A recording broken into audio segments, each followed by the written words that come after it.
Good afternoon, everyone. First of all, I want to introduce myself. I'm Mervyn January. I am the principal of the Peter Gordon Elson Academy School, who has been recently established in Galvindale, the northern areas.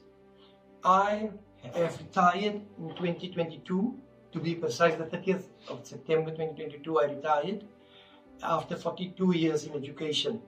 The passion that I have for learners with special needs has become so overwhelming because I tried already in 2015 to start my own school. Unfortunately, it did not materialize, but I have been registered by the Department of Education since January 2025, and we are doing exceptionally well in a short period of time because we have learners that are Down syndrome, we have learners that are autistic, ADD, ADHD, etc. We also have learners at our school who have been pushed through the system because a learner can only repeat once in a phase. So that is the challenge why we have learners in grade 12 that cannot read and write.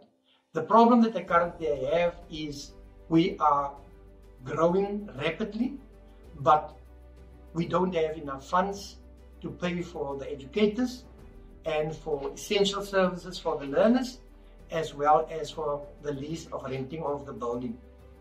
Therefore, I need your assistance to make sure that this that we started has longevity and that it can assist our learners, especially in the northern areas that have never had a special needs school in the area. The school is named after my belated father, Peter January. That's why the school's name is the Peter Gordon Elson Academy. And as you can see, that the tie that our school is having has our motto on it, which is a French motto which says wicked. We say wicked.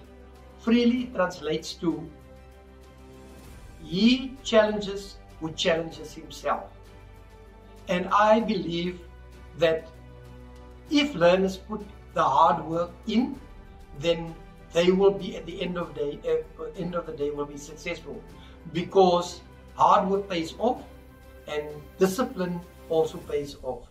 I hope you will assist me in this regard to make the Peter Gordon Elson Academy live on for many, many years to come. I thank you.